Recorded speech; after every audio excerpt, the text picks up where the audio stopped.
நண்பர்கள் அனைவருக்கும் வணக்கம்.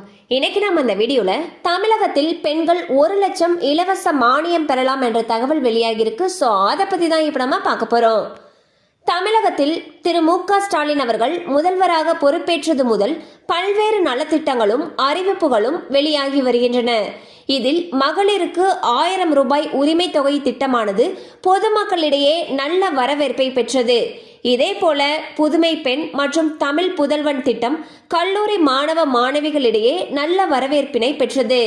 இந்நிலையில் 1000 பெண்கள் திருநங்கைகளுக்கு ஆட்டோ வாங்க 1 லட்சம் ரூபாய் மானியம் வழங்கும் அரசாணையை தமிழக அரசு அடுத்த வாரம் வெளியிட உள்ளது. சுய தொழிலை ஊக்குவிக்கும் வகையில் இந்த திட்டத்தினை கடந்த 2022ஆம் ஆண்டு முதலமைச்சர் திரு மு.க. ஸ்டாலின் அவர்கள் தொடங்கி வைத்தார். அதன்படி கடந்த 2023இல் 500 பேருக்கு 1 லட்சம் ரூபாய் மானியம் வழங்கப்பட்டது.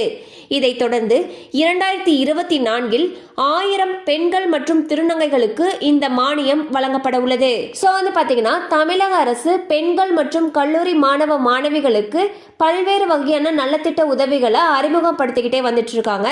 அந்த வகையில் 2022ஆம் ஆண்டு பெண்களுக்கான சுய தொழிலை ஊக்குவிக்கும் பொருட்டு ஆட்டோ வாங்குறதுக்காக 1 லட்சம் ரூபாய் மானியம் வழங்கக்கூடிய நலத்திட்டத்தை தொடங்கி வச்சாங்க.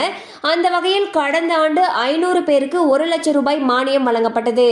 அந்த வகையில் தற்பொழுது 2024ஆம் ஆண்டுக்கு 1000 பெண்கள் மற்றும் திருநங்கைகள் ஆட்டோ வாங்குறதுக்கு 1 லட்சம் ரூபாய் மானியம் வழங்குறதுக்கு இருக்காங்க.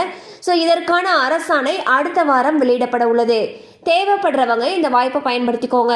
கண்டிப்பாக இந்த அப்டேட் உங்களுக்கு பயனுள்ளதாக இருந்திருக்கும் நம்புகிறோம். மேலும் இது போல் அப்டேட்ஸ் உங்களை உடனே ரீச் ஆகணும்னு நினச்சிங்கன்னா நம்ம சேனலோடு தொடர்ந்து இணைந்திருங்கள். தேங்க்யூ ஃபார் வாட்சிங்.